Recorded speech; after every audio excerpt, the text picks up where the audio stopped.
Hi friends, welcome to my channel. ನೀವಿನ್ನ ನಮ್ಮ ಚಾನಲ್ಗೆ ಸಬ್ಸ್ಕ್ರೈಬ್ ಆಗಿಲ್ಲ ಅಂದ್ರೆ ದಯವಿಟ್ಟು ಸಬ್ಸ್ಕ್ರೈಬ್ ಆಗಿ. ಹಾಗೆ ಈ ಸೀರಿಯಲ್ ನಿಮ್ಗೆ ಇಷ್ಟ ಇದ್ರೆ ಒಂದ್ ಲೈಕ್ ಕೊಡಿ. ಇಲ್ಲಿ ಶಂಕರ ರೂಮ್ ಅಲ್ಲಿ ಮಲಗಿರ್ತಾನೆ. ಈಗ ಗಂಗಾ ಇಲ್ಲಿಗೆ ಬರ್ತಾಳೆ. ನನ್ ರಾಜ್ಕುಮಾರ ಎಷ್ಟು ಮುದ್ದಾಗಿದ್ಯಾ, ನಾನು ನಿನ್ನೋಳು, ನಿನಗಾಗೆ ಹುಡ್ದೋಳು, ಇದನ್ನ ಬದಲಾಯಿಸಕ್ಕೆ ಯಾರ ಕೈಯಲ್ಲೂ ಸಾಧ್ಯ ಇಲ್ಲ. ನಮಗೆ ಹೆಣ್ಮಗು ಆದ್ರೆ ರಾಣಿ ಅಂತಿಡೋಣ, ಗಂಡ್ ಮಗು ಆದ್ರೆ ರಾಜ ಅಂತಿಡೋಣ ಅಂತ ತನ್ನ ಆಸೆನೆಲ್ಲ ಶಂಕರನ ಹತ್ರ ಹೇಳ್ಕೊಂತಾಳೆ. ಈಗ ಶಂಕರ ಕನ್ಸಲ್ಲಿ ಭುವಿ ಭುವಿ ಅಂತ ಕನ್ವರ್ಸ್ತಾನೆ. ಇದನ್ನ ಕೇಳಿ ಗಂಗಾ ಶಾಕ್ ಆಗ್ತಾಳೆ. ಇದೇನಿದು, ಇಷ್ಟು ದಿನ ಗೌರಿ ಗೌರಿ ಅಂತಿದ್ದ, ಈಗ ಭುವಿ ಅಂತಿದ್ದಾನಲ್ಲ, ಯಾರಿರ್ಬೋದು, ಇದನ್ನ ಕಂಡಿಡಿಲೇಬೇಕಲ್ಲ ಅಂತ ಶಂಕರ ಅವರ ಮೊಬೈಲ್ ನ ತಗೊಂತಾಳೆ. ಛೇ, ಲಾಕ್ ಆಗಿದ್ದೆಲ್ಲ ಅಂತ ಫೇಸ್ ಐಡಿ ಇಡ್ತಾಳಲ್ಲ, ಕಾಂಟ್ಯಾಕ್ಟ್ ಅಲ್ಲಿ ಯಾರ್ದು ಭುವಿ ಅಂತ ನೇಮೇ ಇಲ್ವಲ್ಲ, ಯಾರೀ ಭುವಿ, ಆದಷ್ಟು ಬೇಗ ಕಂಡಿಡಿಬೇಕು ಅಂತ ಗಂಗಾ ಹೇಳ್ಕೊಂತಾಳೆ. ಕಡೆ ಭುವಿ ಡ್ಯಾನ್ಸ್ ಕ್ಲಾಸ್ ಅಲ್ಲಿ ಬೇಜಾರ್ ಮಾಡ್ಕೊಂಡು ಕೂತಿರ್ತಾಳೆ. ಈಗ ಇಲ್ಲಿಗೆ ಶಂಕರ ಬರ್ತಾನೆ. ಏನ್ ರೋಡಿ ಬೇಬಿ, ಬೇಜಾರ್ ಮಾಡ್ಕೊಂಡು ಸುಮ್ನೆ ಕೂತಿದ್ಯಾ, ಯಾಕೆ, ಏನಾಯ್ತು? ಡ್ಯಾನ್ಸ್ ಕ್ಲಾಸ್ ಅಲ್ಲಿ ಪೇರೆಂಟ್ಸ್ ಜೊತೆ ಡ್ಯಾನ್ಸ್ ಮಾಡ್ಬೇಕು ಅಂತ ಕಾಂಪಿಟೇಷನ್ ಇಟ್ಟಿದ್ದಾರೆ, ಆದ್ರೆ ನಮ್ಮಮ್ಮ ಬಿಸಿ ಅಂತೆ, ಡ್ಯಾನ್ಸ್ ಮಾಡಕ್ಕೆ ಬರೋದಿಲ್ವಂತೆ ಅಂತ ಹೇಳ್ದಾಗ ಶಂಕರ ಅವರು, ಓ ವಿಜಯಮ್ಮನ, ವಿಜಯಮ್ಮಗೆ ನಾನ್ ಹೇಳ್ತೀನಿ ಬಿಡು ಅಂತ ಹೇಳ್ದಾಗ ಭುವಿ, ವಿಜಯಮ್ಮ ನಮ್ಮಮ್ಮ ಅಲ್ಲ, ವಿಜಯಮ್ಮ ನನ್ನ ಫ್ರೆಂಡ್ ಅಷ್ಟೇ, ನಮ್ಮಮ್ಮ ಬೇರೆಯವರು ಅಂತ ಹೇಳ್ದಾಗ ಶಂಕರಂಗೆ ಶಾಕ್ ಆಗುತ್ತೆ. ಅದೇ ಮತ್ತೆ ಅನ್ಕಂಡೆ, ನಿಮ್ಮಮ್ಮ ಯಾರು ಅಂತ ಹೇಳ್ದಾಗ ಭುವಿ ಸುಮ್ನೆ ಇರ್ತಾಳೆ.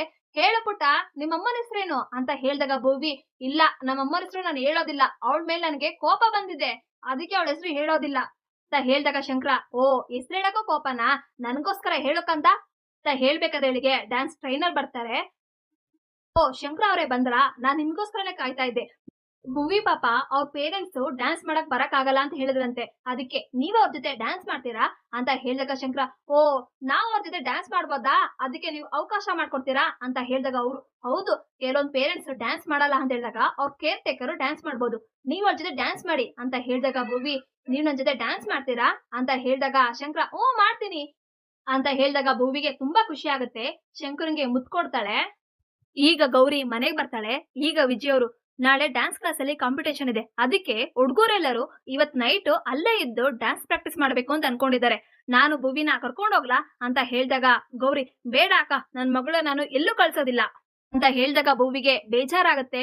ಬಿಡಿ ವಿಜಯಮ್ಮ, ಅಮ್ಮಂಗ್ ಇಷ್ಟ ಅಲ್ಲ ಅಂದ್ರೆ ನಾನು ಎಲ್ಲೂ ಹೋಗೋದಿಲ್ಲ, ಏನ್ ಮಾಡೋದು, ನಮ್ಮಮ್ಮ ವರ್ಕಿಂಗ್ ವುಮೆನು, ಅವ್ರ ಕೆಲ್ಸಕ್ಕೆ ಏನು ಅಡ್ಡಿ ಆಗ್ಬಾರ್ದಲ್ವಾ, ಅದಕ್ಕೆ ನಾನು ಎಲ್ಲಾ ಸಹಿಸ್ಕೋತೀನಿ, ಏನ್ ಮಾಡೋದು, ಎಲ್ಲ ನನ್ನ ಹಣೆ ಬರಹ ಅಂತ ಹೇಳ್ದಾಗ ಗೌರಿ, ನಿನ್ ಮಾತ್ ಯಾರು ಎಮೋಷನಲಿ ವೀಕ್ ಇರೋ ಕೇಳ್ಬಿಟ್ರೆ ಅಷ್ಟೇ ಅಲ್ಲೇ ಸತ್ತೋಗ್ಬಿಡ್ತಾರೆ ಅಂತ ಹೇಳ್ದಾಗ ಭುವಿ, ಆಯ್ತು ಬಿಡಮ್ಮಿ ಅಂತ ಹೇಳ್ಬಿಡ್ತಾಳೆ. ಇದನ್ನ ಕೇಳಿ ಗೌರಿಗೆ ಶಾಕ್ ಆಗತ್ತೆ. ಶಂಕರನ ನೆನ್ಪಾಗತ್ತೆ. ಇಂದ ಕಲ್ಕೊಂಬಂದ್ರೆ ಈ ರೀತಿ ಭಾಷೆಗಳನ್ನ ಅಂತ ಹೇಳ್ದಾಗ ಭುವಿ, ಸಾರಿ ಅಮ್ಮ, ಇನ್ಮೇಲೆ ಈ ರೀತಿ ಮಾತಾಡೋದಿಲ್ಲ, ತಪ್ಪಾಯ್ತು ಅಂತ ಹೇಳ್ತಾಳೆ. ಆಗ ಗೌರಿ, ಸರಿ ಆಯ್ತು ಬಿಡು, ಇನ್ಮೇಲೆ ಈ ರೀತಿ ಮಾತಾಡ್ಬೇಡ, ಸರಿ ಆಯ್ತು ವಿಜಯಕ್ಕ, ಡ್ಯಾನ್ಸ್ ಕ್ಲಾಸ್ ಕರ್ಕೊಂಡೋಗಿ ಅಂತ ಹೇಳ್ಬಿಟ್ಟು ಇಲ್ಲಿಂದ ಹೋಗ್ತಾಳೆ. ಈ ಕಡೆ ಶಂಕರ ಮನೆಯಲ್ಲಿ ಡ್ಯಾನ್ಸ್ ಪ್ರಾಕ್ಟೀಸ್ ಮಾಡ್ತಾ ಇದ್ದಾನೆ. ಛೇ, ಯಾವ ಹಾಡ್ ಹಾಕಿದ್ರು ಡ್ಯಾನ್ಸ್ ಕಷ್ಟನೇ ಇದೆಯಲ್ಲ, ಏನ್ ಮಾಡೋದು ಅಂತ ಡ್ಯಾನ್ಸ್ ನ ಪ್ರಾಕ್ಟೀಸ್ ಮಾಡ್ತಾ ಇರ್ತಾನೆ. ಇದನ್ನ ಗಂಗಾ ದೂರದಿಂದ ನೋಡ್ತಾ ಇರ್ತಾನೆ. ಏನಾಗಿದೆ ಇವನ್ಗೆ, ಡ್ಯಾನ್ಸ್ ಮಾಡ್ತಾ ಇದ್ದಾನಲ್ಲ ಅಂತ ಹಾಲ್ ತಗೊಂಡು ರೂಮಿಗೆ ಬರ್ತಾಳೆ. ಶಂಕರ ಅವರೇ ಹಾಲ್ ತಂದಿದೀನಿ ಅಂತ ಹೇಳಿದಾಗ ಶಂಕರ, ಹಾಲ, ನನಗ್ ಬೇಡ ಹಾಲು, ನೀವೇ ತಗೊಂಡೋಗಿ, ನನ್ಗೊಂದ್ ಸ್ವಲ್ಪ ಕೆಲ್ಸ ಇದೆ ಅಂತ ಶಂಕರ ಮನೆಯಿಂದ ಹೊರಟೋಗ್ತಾನೆ. ಈ ಕಡೆ ಆನಂದ್ ಅವರು ಗೌರಿಗೆ ಕಾಫಿ ತಂದ್ಕೊಡ್ತಾರೆ.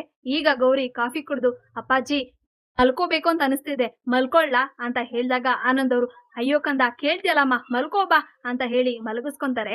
ಇಲ್ಲಿಗೆ ಸಂಚಿಕೆ ಮುಕ್ತಾಯಗೊಳ್ಳುತ್ತೆ. ದಯವಿಟ್ಟು ನಿಮ್ಮ ಮನಸ್ಸುಗಳನ್ನ ಕಮೆಂಟ್ ಮಾಡಿ. Thank you.